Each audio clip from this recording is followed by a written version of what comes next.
അസ്സലാമു അലൈക്കും വറഹ്മത്തുള്ളാഹി തആല വബറകാതുഹു. അന്ന് രാവിലെ തലാലും ഉമ്മയും ഭക്ഷണം കഴിക്കുകയാണ്. അതിൽ തലാൽ അത് ശ്രദ്ധിക്കുന്നു. ഉമ്മക്ക് എന്തെന്നറിയില്ല, വല്ലാത്തൊരു മൂഡ് ഓഫ്. എന്നുമുള്ളതുപോലെ അത്ര സ്മാർട്ടായി എന്നോടിങ്ങനെ ഒന്നും പറയുന്നുമില്ല. എന്തൊക്കെയോ എവിടേക്കോ ഒരു വിഷമം പോലെ. ഉമ്മി, തലാൽ വിളിച്ചു. ആ മോനെ, ഫുഡ് കഴിക്ക്. അല്ല ഉമ്മി, ഞാൻ കുറച്ച് സമയമായി ശ്രദ്ധിക്കുന്നു. സാധാരണത്തെ രീതിയിൽ നിന്നും വ്യത്യസ്തമായി തൻ്റെ ഉമ്മയ്ക്ക് എന്തോ ഒരു വിഷമം പോലെ. ഹേയ് മോനെ, അൽഹംദുലില്ലാ, ഇപ്പോൾ കുഴപ്പമൊന്നുമില്ല, റാഹത്താണ്. പക്ഷേ എന്താ ഉമ്മ, എന്താ പക്ഷേ എന്ന് പറഞ്ഞത്? മനസ്സിന് എന്തെങ്കിലും വിഷമം ഉണ്ട്. ശരിക്കും എൻ്റെ ഉമ്മയുടെ മുഖം കണ്ടാൽ എനിക്കത് മനസ്സിലാക്കാം. ഉമ്മി പറയൂ, എന്താണ് എൻ്റെ ഉമ്മയുടെ മുഖം ഇങ്ങനെ വാടിയിരിക്കുന്നത്? എന്തെങ്കിലും പ്രോബ്ലം? ബിസിനസ് സംബന്ധമായ എന്തെങ്കിലും പ്രശ്നങ്ങൾ? മോനെ, അതെല്ലാം ഡീൽ ചെയ്തുകൊണ്ടിരിക്കുകയാണ്. കഴിഞ്ഞ പ്രാവശ്യം കേരളത്തിലേക്ക് പോകണമെന്ന് വിചാരിച്ചതാണല്ലോ. അപ്പോഴല്ലേ ബിസിനസ്സിൻ്റെ കുറച്ച് ഇഷ്യൂസൊക്കെ വന്നത്. അതുകൊണ്ട് തന്നെ അതൊക്കെ ഒന്ന് മാനേജ് ചെയ്തിട്ട് പോകാമെന്ന് കരുതിയതായിരുന്നു. എന്നിട്ട് എന്തു പറ്റി ഉമ്മി? ഉമ്മയുടെ വളർത്തുപുത്രിയെ കാണാൻ കൊതിയായോ? അതിനു വേണ്ടിയിട്ടാണോ, അതോ പോകാൻ പറ്റാത്ത സിറ്റുവേഷൻ വല്ലതും? ഹേയ്, അതൊന്നുമല്ല തലാൽ. എനിക്ക് എന്തെന്നറിയില്ല, വല്ലാത്തൊരു സങ്കടം തോന്നുകയാണ്. ഉമ്മി പറയൂ, എന്തായാലും എന്തിനെക്കുറിച്ച്? അല്ലേ, ഞാൻ എന്തൊക്കെയോ ദുസ്വപ്നം കാണുകയാണ്. യാ ഹബീബി, എന്താണിത് ഉമ്മ? ഒരു സ്വപ്നം കണ്ടതിൻ്റെ പേരിലാണോ ഉമ്മ ഇത്രമാത്രം വിഷമിച്ചിരിക്കുന്നത്? മോനെ, നമ്മുടെ പ്രിയപ്പെട്ട ആർക്കെങ്കിലും എന്തെങ്കിലും ഉണ്ടാകുന്നത് നമുക്ക് ശ്രദ്ധയിൽപ്പെട്ടാൽ അത് നമ്മുടെ മനസ്സിൽ വല്ലാതെ അങ്ങ് വേദന സൃഷ്ടിക്കും. എൻ്റെ ഉമ്മി, അതെല്ലാം സ്വപ്നമല്ലേ, വല്ല ദുസ്വപ്നമായിരിക്കും. എൻ്റെ ഉമ്മ തന്നെയല്ലേ പഠിപ്പിച്ചത് ദുസ്വപ്നം കണ്ടാൽ ചൊല്ലാനുള്ളതൊക്കെ? അതൊക്കെ അങ്ങ് ചൊല്ലിയാൽ പോരെ? മോനെ, അതെല്ലാം ചെയ്തു, പക്ഷെ മനസ്സിൽ നിന്ന് അതങ്ങോട്ട് മായുന്നില്ല. ഉമ്മി ആരെയാണ് സ്വപ്നം കണ്ടതെന്ന് തെളിയിച്ച് പറയുമോ? അത് ആരെയായിരിക്കും മോനെ? ആ, ഉമ്മയുടെ വളർത്തുപുത്രിയായിരിക്കും അല്ലേ, നൂർ ഫാത്തിമയെ? തലാലിൻ്റെ വാക്കുകൾ കേട്ട് ഉമ്മയുടെ കണ്ണുകൾ നിറയുന്നത് അവൻ ശ്രദ്ധിച്ചു. ഉമ്മ, എന്തു പറ്റി നൂർ ഫാത്തിമയ്ക്ക്? ഉമ്മ തലയാട്ടി. മോനെ, ഒന്നുമില്ല. എങ്കിലും എനിക്ക് എന്തെന്നറിയില്ല, വല്ലാത്തൊരു പ്രയാസം അനുഭവപ്പെടുകയാണ് അവൾ ആലോചിച്ചിട്ട്. ഉമ്മ, കേരളത്തിൽ അവൾ വളരെയധികം സുഖകരമായി കഴിയുകയല്ലേ, അവളുടെ ഭർത്താവിൻ്റെ കൂടെ, നാഫി ഉസ്താദിൻ്റെ കൂടെ. പിന്നെന്താ, അവൾക്ക് ഏറ്റവും ഇഷ്ടപ്പെട്ട ആഗ്രഹിച്ച ജീവിതമല്ലേ അള്ളാഹു അവർക്ക് നൽകിയത്. പിന്നെന്താ അതിലത്തെ ടെൻഷനാവാൻ? മോനെ, ഒന്നുമല്ല, വളരെയധികം റാഹത്തിൽ തന്നെയാണ് അവൾ കഴിയുന്നത് എന്നെനിക്കറിയാം. പക്ഷേ അതൊന്നല്ല, ഞാൻ എൻ്റെ നൂർ ഫാത്തിമയെ കണ്ട ആ ഒരു ചിത്രം, ആ ഒരു സ്വപ്നം, അത് വളരെയധികം ദയനീയമായിരുന്നു. അവളതാ എൻ്റെ അടുത്തേക്ക് തിരിച്ചു വന്നിരിക്കുന്നു. പക്ഷേ എന്താണെന്നോ ഏതാണെന്നോ എങ്ങനെയാണെന്നോ ഒന്നും അറിയില്ല, അവൾ എൻ്റെ അടുത്തേക്ക് വന്ന് കരയുകയാണ്. അവളുടെ ആ ദയനീയ മുഖം ഞാൻ കണ്ടപ്പോൾ സത്യം പറഞ്ഞാൽ ഞാനാകെ ഹൃദയം പൊട്ടിപ്പോയി. എൻ്റെ മോനെ, എനിക്ക് സത്യം പറഞ്ഞാൽ അവളെ ഒന്ന് കാണണമെന്ന് തോന്നുകയാണ്. അവളെ ഇങ്ങോട്ട് ഞാൻ പോയി കൊണ്ടുവന്നാലോ? തലാൽ, നമുക്ക് കേരളത്തിലൊക്കെ പോയിട്ട് അവളെ കൊണ്ടുവന്നാലോ? എന്തൊക്കെ തന്നെയായാലും അവളുടെ ഡെലിവറി ഇവിടെയാക്കാനാണ് ഞാൻ തീരുമാനിക്കുന്നത്. അത് അവളുടെയും അവളുടെ നാഫി ഉസ്താദിൻ്റെയും സമ്മതപ്രകാരം ആണെങ്കിൽ അത് ഏറ്റവും നല്ലതായിരുന്നു. എനിക്ക് അവളെ ഒന്ന് വിളിക്കുക തന്നെ വേണം. കാര്യങ്ങൾ കുറച്ച് സംസാരിക്കാനുണ്ട്. ഉമ്മ, നിങ്ങളൊരു സ്വപ്നം കണ്ടതിൻ്റെ പേരിൽ ഇത്രയധികം ടെൻഷനാവേണ്ട വല്ല കാര്യമുണ്ടോ? അതൊരു സ്വപ്നമല്ലേ, അതൊരു പാഴ്ക്കിനാവായിരിക്കും. മോനെ, എന്താണെന്നറിയില്ല, എന്തൊക്കെയാണെന്നറിയില്ല, മനസ്സിനുള്ളിൽ എന്തൊക്കെയൊരു പേടി. എൻ്റെ നൂർ ഫാത്തിമയ്ക്ക് വല്ലതും സംഭവിക്കുമോ, അവൾ വിഷമത്തിലാണോ എന്നൊക്കെ തോന്നാണ്. എൻ്റെ കുട്ടിക്ക് എന്തൊക്കെയോ ഒരു വിഷമം അനുഭവപ്പെടുന്നുണ്ട്. അതുകൊണ്ടായിരിക്കും ഞാൻ ഇങ്ങനെയൊക്കെ സ്വപ്നം കാണുന്നത്. എനിക്കറിയുന്നില്ല എൻ്റെ തലാൽ, ഞാൻ എന്ത് ചെയ്യുമെന്ന്. നമുക്കൊന്ന് കേരളത്തിലേക്ക് പോയാലോ? അപ്പോൾ ഉമ്മ ബിസിനസ്സിൻ്റെ കുറച്ച് കാര്യങ്ങളൊക്കെ ക്ലിയർ ആക്കാനുണ്ട് എന്നല്ലേ ഉമ്മ ഒന്ന് പറഞ്ഞ് നീട്ടിയത്. നെക്സ്റ്റ് മന്ത് പോകാമെന്നൊക്കെ പറഞ്ഞ്. അതൊക്കെ ശരിയാണ്, പക്ഷേ എനിക്ക് അവളെ കാണണമെന്ന് തോന്നാണ്. ഒന്നുമല്ലെങ്കിൽ അവൾ പരിശുദ്ധ ദീനിലേക്ക് വന്ന ഒരു പെണ്ണല്ലേ, ഒരു തെറ്റും ചെയ്യാത്ത അവൾ. ഉമ്മ പ്രസവിച്ച ഒരു കുട്ടിയെപ്പോലെയാണ് അവളുടെ ഇപ്പോഴുള്ള ജീവിതം. അത്രക്കും ഒരു തെറ്റുപോലും ചെയ്യാത്തതാണ് എൻ്റെ നൂർ ഫാത്തിമ. പക്ഷെ അവൾക്ക് എന്തൊക്കെയോ സംഭവിക്കാൻ പോകുന്നുണ്ട് എന്നെനിക്കൊരു തോന്നൽ. ഉമ്മ, നിങ്ങളിങ്ങനെ ടെൻഷൻ ആവാതെ കുറച്ച് കഴിഞ്ഞിട്ട് വിളിച്ചു നോക്കാം. ഇപ്പോൾ തൽക്കാലം ഭക്ഷണം കഴിക്കൂ. ഉമ്മേ, അവളുടെ കാര്യത്തിലെ സേഫ്റ്റിയുടെ കാര്യത്തിൽ പ്രത്യേകിച്ച് അവൾക്കൊരു കുറവും ഉണ്ടാവില്ല. കാരണം അത്രക്കും നല്ല രീതിയിലാണ് അവരെല്ലാം അവർ കെയർ ചെയ്യുന്നത്. കാരണം എൻ്റെ ഉമ്മ അവളെ എത്രമാത്രം സേഫ്റ്റിയോടെ ആയിരുന്നു ഇവിടെ വളർത്തിയിരുന്നത്. അതെ, അവൾക്ക് യാതൊരു രീതിയിലുള്ള ബുദ്ധിമുട്ടും ഇല്ലാതെ നല്ല രീതിയിൽ സന്തോഷവതിയായിക്കൊണ്ട്. മോനെ, എനിക്കെന്താണെന്നറിയുന്നില്ല. ഒരുപാട് പ്ലാനിങ് ആയിരുന്നു എൻ്റെ മനസ്സിൽ. കേരളത്തിലേക്ക് പോകണം, നൂർ ഫാത്തിമയുടെ പേരിൽ ഒരു നൂർ മഹൽ സ്ഥാപിക്കണം. അതെ, ഇടയ്ക്കിടെ നമ്മൾ കേരളത്തിൽ പോകുമ്പോൾ അവിടെ നിൽക്കും. എൻ്റെ നൂർ ഫാത്തിമയ്ക്ക് എപ്പോഴൊക്കെ അവിടെ താമസിക്കണം തോന്നുകയാണെങ്കിലും അവിടെ നിൽക്കാം. അവൾക്കും അവളുടെ ഉസ്താദിനും, അതല്ലെങ്കിൽ അവളുടെ ഫാമിലിക്കും, നാഫി ഉസ്താദിൻ്റെ ഉമ്മാക്കും ഉപ്പാക്കും എല്ലാവർക്കും അവിടെ നല്ല രീതിയിൽ നല്ല സെറ്റപ്പോടെ ജീവിക്കാനുള്ള രീതിയിലുള്ള ഒരു ഹൗസാണ് ഞാൻ പ്ലാൻ ചെയ്തിരുന്നത്. അതും നല്ല പ്രകൃതി രമണീയമായ സ്ഥലത്ത്. അങ്ങനെ ഒരുപാട് സ്വപ്നങ്ങളാണ് എനിക്കുള്ളത്. അതുമാത്രമല്ല മോനെ, എനിക്ക് മറ്റൊരു ആഗ്രഹം കൂടി എൻ്റെ മനസ്സിൽ ഉദിച്ചു വന്നതാണ്. ഉമ്മ, എന്താണത്? അത് ഒരു പള്ളി പണിയണം. അതെ, നൂർ മസ്ജിദ് എന്ന് പേരുള്ള ഒരു പള്ളി. അതെ, അതവൾക്ക് വേണ്ടി. നമ്മുടെ പരിശുദ്ധമാക്കപ്പെട്ട ഇസ്ലാമിലേക്ക് കടന്നു വന്നിട്ട് അവൾക്ക് വേണ്ടി നമ്മൾ എന്ത് ഗിഫ്റ്റ് കൊടുത്തു, അത് നാം ആലോചിക്കേണ്ട ഒന്നാണ്. അവൾ അത്രക്കും നിഷ്കളങ്കമായ രീതിയിലായിരിക്കും അവളുടെ ഇപ്പോഴത്തെ സ്ഥിതി. കാരണം ഒരു തെറ്റും ചെയ്യാത്ത ഒരു പെൺകുട്ടി. അവൾക്ക് വേണ്ടി നമ്മളൊരു മസ്ജിദ് അവളുടെ പേരിൽ നിർമ്മിക്കുകയാണ്. ആ ഒരു മസ്ജിദിൽ നിസ്കരിക്കുകയാണെങ്കിൽ അത് അവൾക്ക് തന്നെ അതിൻ്റെ പ്രതിഫലമൊക്കെ കിട്ടിക്കൊണ്ടിരിക്കും. അതിനു വേണ്ടിയിട്ട് സ്ത്രീകൾക്ക് നമസ്കരിക്കാൻ അതിൽ പ്രത്യേകം സൗകര്യം ഉണ്ടായിരിക്കുന്നതാണ്. ഉമ്മ, നിങ്ങളുടെ ആഗ്രഹമൊക്കെ കൊള്ളാം, എല്ലാം നല്ലത് തന്നെയാണ്. പക്ഷേ നിങ്ങളിങ്ങനെ ടെൻഷനായി ഇരിക്കരുത്. നമുക്ക് നെക്സ്റ്റ് മന്ത് എന്തായാലും നൂർ ഫാത്തിമയെ കാണാൻ വേണ്ടി പോകാം. മോനെ, നെക്സ്റ്റ് മന്ത് എന്ന് പറഞ്ഞാൽ കാണാൻ വേണ്ടി മാത്രമല്ല, 5 മാസം ആണ് അവൾ ഗർഭിണി. ഇനി അവൾ 7 മാസമായാൽ സാധാരണയായി പ്രസവത്തിന് വേണ്ടി കൂട്ടിക്കൊണ്ടുവരുന്ന സമയമാണ്. അപ്പോൾ ഞാൻ കരുതുന്ന 1 മാസം മുമ്പേ തന്നെ ഇങ്ങോട്ട് കൂട്ടിക്കൊണ്ടുവന്നാലോ. അതിന് അവർ സമ്മതിക്കുമോ എന്തോ. എന്തായാലും നാഫി ഉസ്താദിനെ അങ്ങനെ വിട്ടുപിരിഞ്ഞ് പെട്ടെന്ന് കൂട്ടിക്കൊണ്ടുവരുന്നത് ശരിയല്ല. അവർ അവരുടെ ദാമ്പത്യ ജീവിതത്തിലേക്ക് കടന്നിട്ട് അധികമൊന്നും ആയിട്ടില്ല. പക്ഷേ അപ്പോഴേക്കും അവൾ ഗർഭിണിയായിരിക്കുന്നു.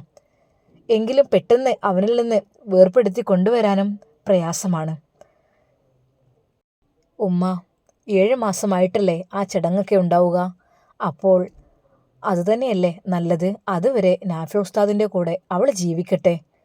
അല്ലാതെ പെട്ടെന്ന് തന്നെ വേർപെടുത്തി കൊണ്ടുവന്നാൽ അതൊരു വിഷമായിരിക്കൂലേ അവർക്ക്. തലാൽ, മോൻ പറയുന്നതും ശരി തന്നെയാണ്. തലാൽ, എൻ്റെ മോനെ, ഞാൻ കരുതിയിരുന്നു നൂർ ഫാത്തിമയുടെ പ്രസവമാവുമ്പോഴേക്കും എൻ്റെ തലാലിനൊരു പെണ്ണ് സെറ്റാക്കണമെന്ന്. അതും നടക്കണം. ഉമ്മ, ഞാനിപ്പോൾ പഠിക്കാൻ പോവല്ലേ, അതുകൊണ്ട് കംപ്ലീറ്റ് ചെയ്തിട്ട്. ഹേയ് മോനെ, നീ 3-4 വർഷത്തെ കോഴ്സൊക്കെ എടുത്ത് പഠിക്കുന്നു. അത് കംപ്ലീറ്റ് ആകുമ്പോഴേക്കും അത് വേണ്ട മോനെ. പഠിക്കുന്നതിലെന്താ കുഴപ്പമില്ലല്ലോ, അത് എത്ര വേണമെങ്കിലും പഠിക്കാമല്ലോ. കല്യാണം കഴിഞ്ഞിട്ടായാലും പഠിക്കാമല്ലോ. പിന്നെ പഠനം കഴിഞ്ഞിട്ട് ജോലി കിട്ടിയിട്ട് നമ്മുടെ സ്വപ്നങ്ങൾ പൂർത്തീകരിക്കാം എന്നൊന്നുമില്ലല്ലോ. നിനക്ക് ആ ഒരു കാര്യത്തിൽ ടെൻഷനുമില്ല. പിന്നെന്താ, മോൻ പഠിച്ചോ, പഠിക്കുന്നതിന് കുഴപ്പമില്ല. അതിനിടക്ക് നമുക്ക് നിക്കാഹും അങ്ങ് നടത്തണം. അറബിയമ്മ കേരളത്തിലേക്ക് പോരാനുള്ള ഓരോ ആഗ്രഹങ്ങൾ തലാലിനോട് പറഞ്ഞുകൊണ്ടിരിക്കുന്നു. ഉമ്മ, എൻ്റെ പഠനം അത് ഇനിയിപ്പോൾ ഒരു വെക്കേഷനിലായ പോരെ. മോനെ, ഇനി എന്ന് ലീവ് കിട്ടുമെന്ന് വിചാരിച്ചിട്ടാ. എനിക്കാണെങ്കിൽ നൂർ ഫാത്തിമയെ കാണാതിരിക്കാൻ കഴിയുന്നില്ല. അവളെ ഒന്ന് വിളിച്ച് സംസാരിക്കട്ടെ. ഞാനാണെങ്കിൽ എനിക്ക് ഈ ഒരു സമയത്ത് വിളിച്ചാൽ എന്താ ഏതാ ഒന്നും അറിയില്ലല്ലോ. കാരണം നമ്മളെ കൊണ്ട് അവർക്കൊരു ഡിസ്റ്റർബ് ആവരുത്. ഒരു പക്ഷേ നൂർ ഫാത്തിമയും ഉസ്താദും അവർ ഒരുമിച്ചിരിക്കുകയായിരിക്കും. ആ ഒരു സമയത്ത് എൻ്റെ ഒരു കോള് വരുമ്പോൾ അതവർക്കൊരു ശല്യമാകുമോ എന്ന് ഞാൻ ഭയപ്പെടുകയാണ്. അവർ നല്ല സ്വപ്നലോകത്തായിരിക്കും ഒരു പക്ഷേ. അത് തകർക്കണ്ട എന്ന് കരുതിയിട്ടാണ് ഞാനതിന് മടി കാണിക്കുന്നത്. ഉമ്മ എന്തായാലും ഒന്ന് വിളിച്ചു നോക്കൂ. നിങ്ങളുടെ അത്രക്കും സ്നേഹമുള്ള ഒരു മോളല്ലേ. സത്യം പറഞ്ഞാൽ ഉമ്മക്ക് എന്നേക്കാളേറെ സ്നേഹം നൂർ ഫാത്തിമയോടാണല്ലേ. മോനെ, എനിക്ക് രണ്ടും എൻ്റെ മക്കളാണ്. ഒന്ന് എൻ്റെ മോനെ, ഞാൻ പ്രസവിച്ച എൻ്റെ തലാല്. രണ്ടാമത്തത് എൻ്റെ വളർത്തുപുത്രി, എനിക്ക് അള്ളാഹു നൽകിയ ഒരു പൊന്നുമോള്. അതേ പരിശുദ്ധ ഇസ്ലാം മതം സ്വീകരിച്ച് പരിശുദ്ധ ദീനിനെ പുൽകിയ എൻ്റെ നൂർ ഫാത്തിമ.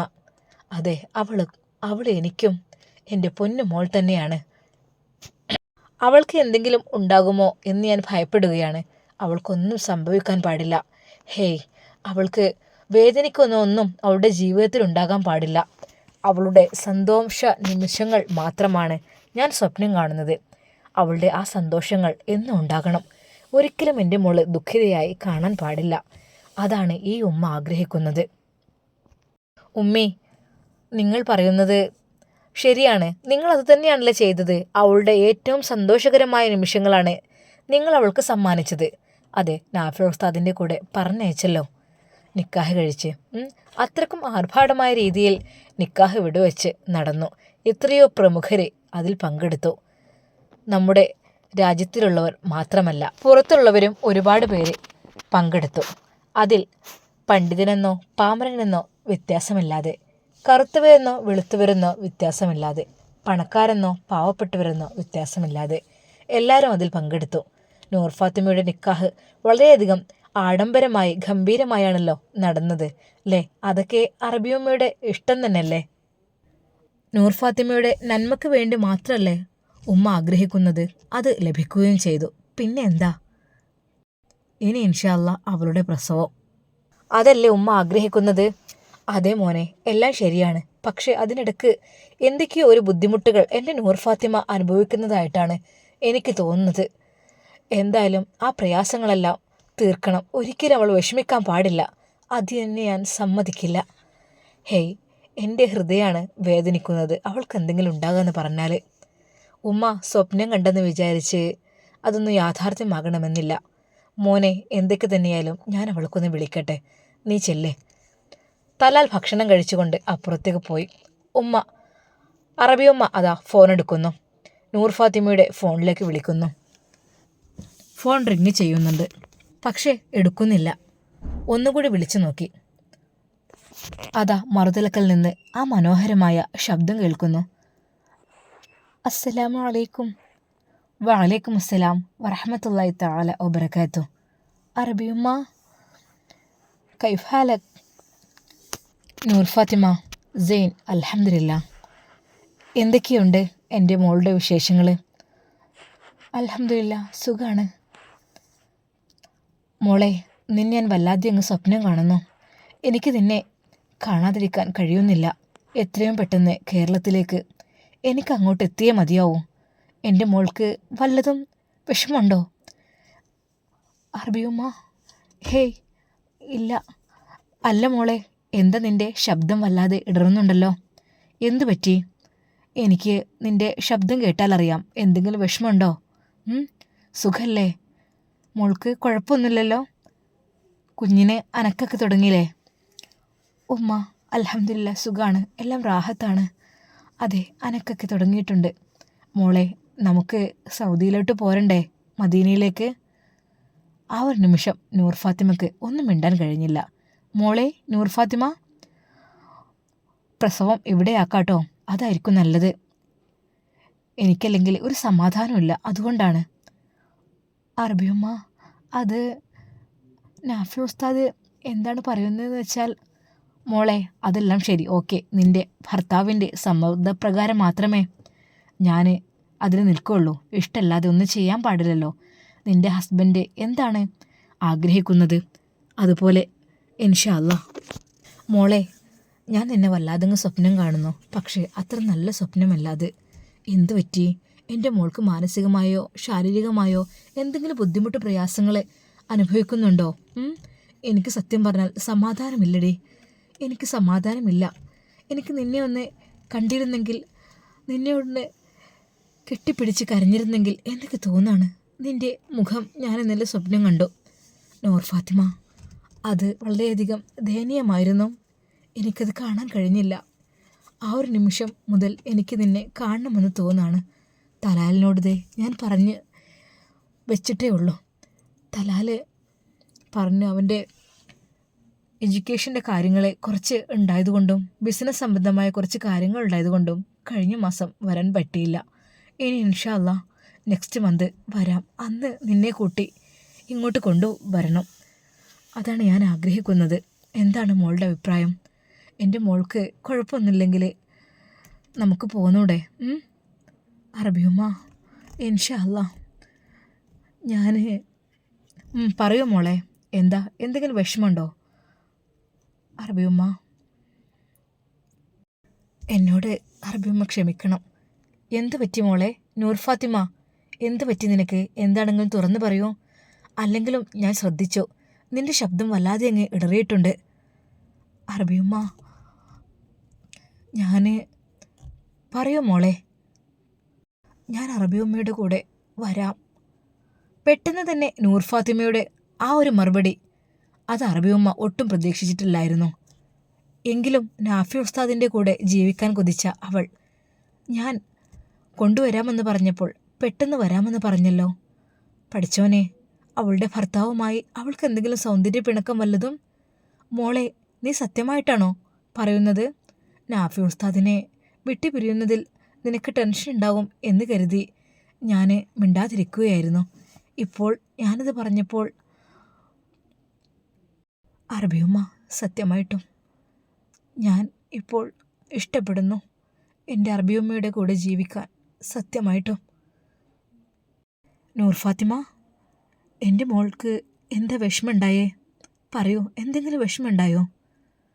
അത് കേട്ട് നൂർ ഫാത്തിമ കരയുകയായിരുന്നു. ഇൻഷാ അല്ലാ ഇതിൻ്റെ ബാക്കി ഭാഗം നാളെ കാണാം. എല്ലാവർക്കും അസ്സലാമു അലൈക്കും വറഹ്മത്തുള്ളാഹി.